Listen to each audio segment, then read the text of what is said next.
Push the video. On your best behavior. On your best behavior. On your best behavior. Need you to be on your best behavior. On your best behavior. On your best behavior. Need you to be. Hello everyone, it's Myrrie and Kay. Hi. And we're here for our weekly podcast, BOYBB. There you go. Be on your best behavior. So we are so excited today to announce our competition or challenge winner. Yes, our winner. We had, offered for anyone that commented, subscribed, shared, and watched our podcast that we were going to award a $100 Visa gift card. So, just to let you guys know, we had multiple people that only did one or two of the steps. You have to follow instructions. And what was the instructions again? The instructions was to watch the video. Yes. Comment on the video. Subscribe to the channel. And share the video. 4 things. Yes. So, without further ado, yes, our winner of the $100 Visa gift card is Jerry Carter of Prescott Valley, Arizona. All right, Jerry. All right, Jerry. So we will be getting in touch with you if you watch this video again and share it. And well, you can't subscribe because you already subscribed. But comment. Just comment and let us know, or send us a private message and let us know where to send the gift card to, and we will get that out to you. But we appreciate you guys looking. We will be doing these giveaways here and there throughout the year. So keep watching and do all these steps so you will qualify for whatever we're giving away. That's right. 4 steps. Yeah. Again, it was what? Watch the video. Watch the video. Comment on the video. Subscribe to the channel and share the video. So yeah, so congratulations, Jerry. Congratulations, Jerry. All right, so moving on. Okay, so what are we talking about today? Okay, so what podcast is this? About our 5th podcast. So I think we're going to get a little personal. Well, more personal than what we normally. She always trying to keep it business. Normally have done. So we're going to talk to what we're going to talk about today is our family. So we're going to tell you a little bit about our spouses and also about our grown children, and if we have small children, those two. But there was a question put out on a Facebook page that how are our grown children being affected by the COVID-19? And so we just thought that we would have a podcast regarding our spouses and our family. So I'll let Myrrie go first to talk about her family. No. Nah, that's gonna take a long time. We're gonna have to do episode 1, 2, and 3 to talk about my family. No.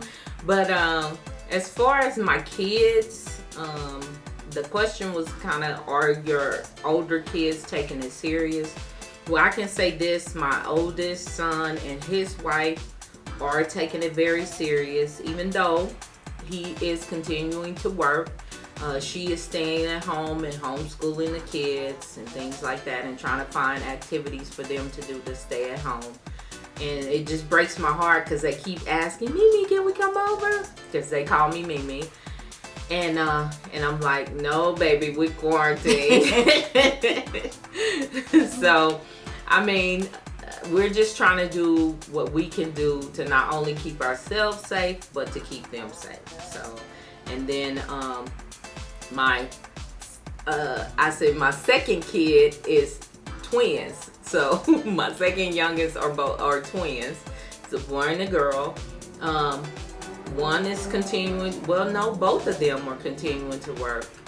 They both have essential jobs, so they're both continuing to work. And I'm just letting them know to stay safe. I know my girl twin, I don't like giving out names and stuff, but my girl twin, she is, she's kind of on the front lines as far as taking customers on a daily basis. So she is masked up, gloved up, all of that, trying to keep herself safe and keep herself healthy. So, and I just check in with them, let them know, drink warm tea, things like that. As far as my middle child, she's hard-headed. so how old is she? She is 19, and she is continuing to try to run the street. So I finally had to put her on lockdown and tell her she got to stay her butt at home. So basically, they've been at home driving me crazy. And then my youngest son, he is a hermit anyway. So he just continues to try to stay in his room as much as possible. I try to make him come out and do projects, and things like that. But he's a true hermit. He gets that from his dad. They like to just stay in one spot. And then my baby girl, she is doing her work packets from school and just trying to stay busy. Yesterday, she got her hair done. So, we're just trying to stay sane. Basically. So it's almost kind of the normal routine, but more intense. Yeah, just a little bit more stress to it. Yeah. Yeah, so about my children, well, I say children, but my young folks, because most of my kids are grown. They in age from 32 to 13. So my 32-year-old, he is a registered nurse, and he is on the front line. He works he's an ICU nurse, and then he also works on different departments, but mostly his specialty is ICU. And so he's pretty much doing what he needs to do to stay safe, because the thing about it is my mom lives with him. So I told him, you better make sure you're safe. So he knows the routine. He knows what to do, because he was raised around me. I raised him. Then my 23-year-old is an aspiring rapper. So I know that COVID-19 is affecting, because they have to go into the, what is it that they go into? The studio. Oh, yeah. So they go into the studio. So I know that's kind of affecting his, but I noticed that he's putting out more music. So I guess he's videotaping his own self.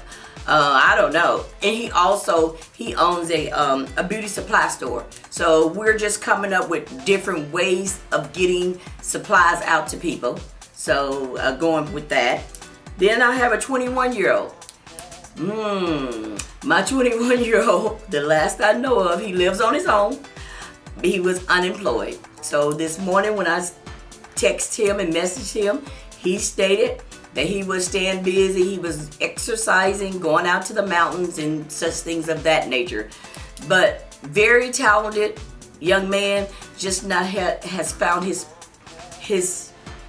path. Yeah, his path, his journey. He likes to cook. He's a singer. He's been professionally trained as a singer. Still haven't found that journey yet. So, I'm gonna give him a little leeway. When he hit 23, then I'm going to start knocking him in his head. Not literally, but anyway. Then I have a 17-year-old, and she's an essential worker. She works at Taco Bell's. And she has gotta keep that Taco Bell going. That's right. She has been continuously going, and I employed that of her, that at a young age, that she has continued to go to work. But when she comes in the house, she strip them clothes off. She do that salt water gargle. She take that shower, so she don't bring anything home to the family. And she's a senior in high school, and she's going to class online. Then I have a 15-year-old. I think they sleep all day.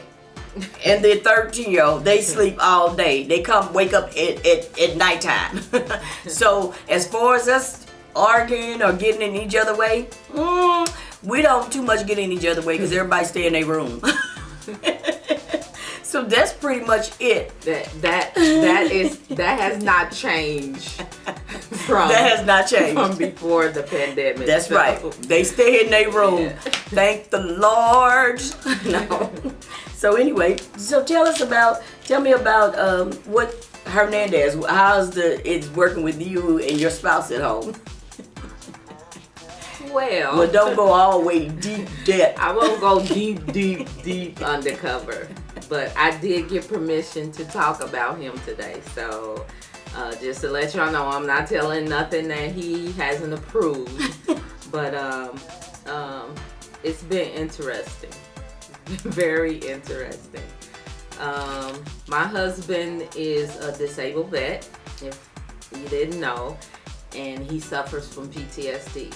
So this, even though he doesn't like to go anywhere anyway, the government telling him to stay at home, he automatically wants to rebel against that for some reason.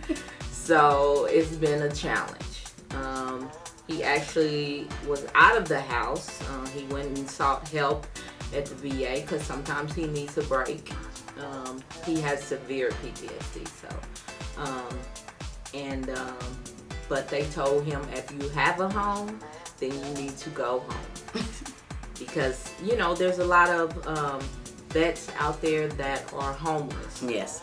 And so they wanted to bring the vets in before everything got quarantined and help them. So they had him come back home, which is fine. And so it's been a challenge. And I think I spoke about this before, but I'm not sure. His dad passed away on March 19th. So very, very recent. So just him dealing with that and, everything that entails because, they haven't released the body. We haven't had a funeral. No, his body just made it to Kansas City today. So since March 19th, California was holding his body. So it's just been a real experience because, with PTSD and him dealing with all those emotions, and then this is his mom had already passed. This is his dad just passed, and him dealing with all of that, and then all of this pandemic going on. It's been quite an experience in our household. I'll just put it that way. But as we always say, I'm on my best behavior. I'm being on my best behavior, and I try to keep a smile on my face. So I try.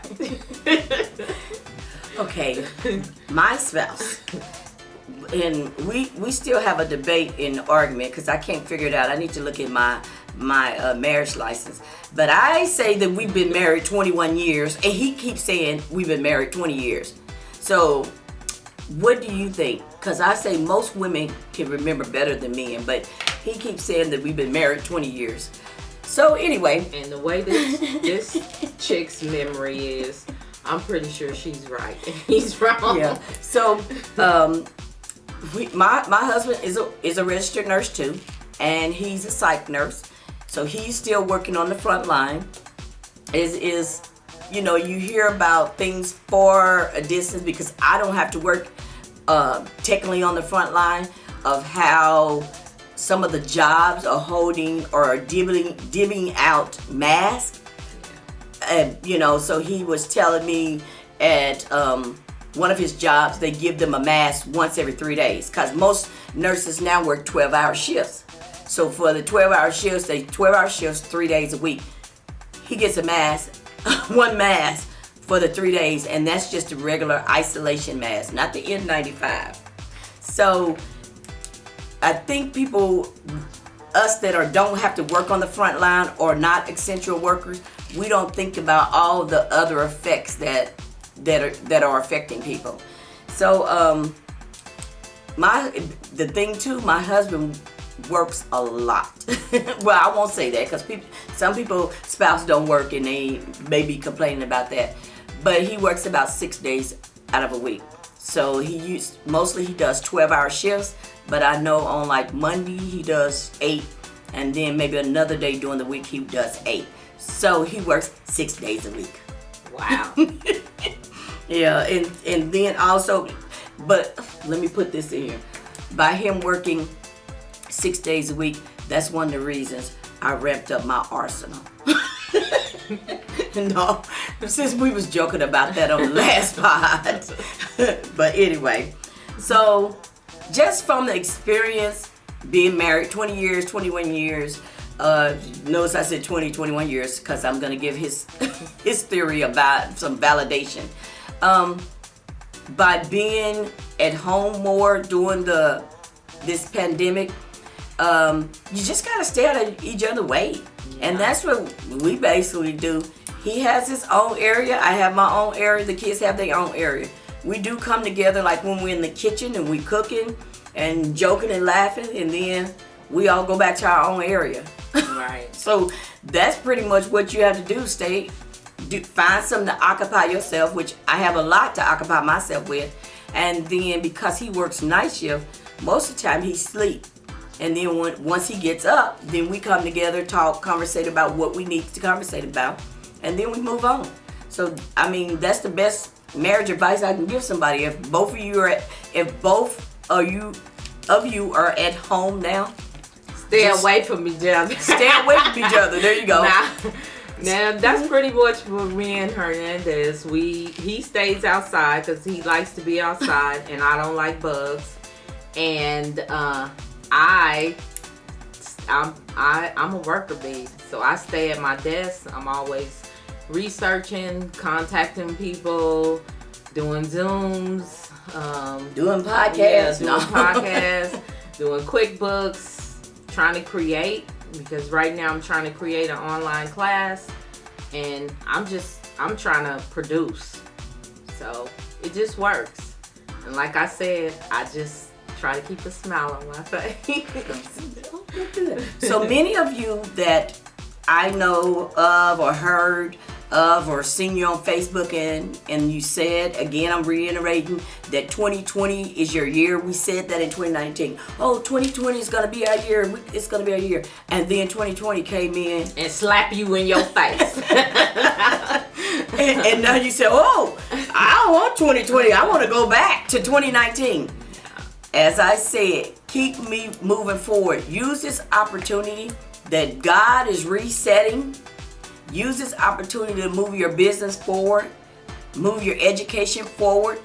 Whatever you were doing in 2019 that sparked that inkling that 2020 was going to be your year, it still can be your year if you just keep moving forward. I know I just keep saying that, but it's a lot of time you keep needing.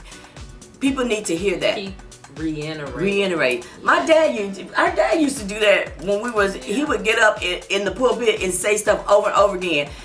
And then it came to me, you know why he say stuff over and over again? Because at one point we wasn't getting it. Right. So that's what I'm saying.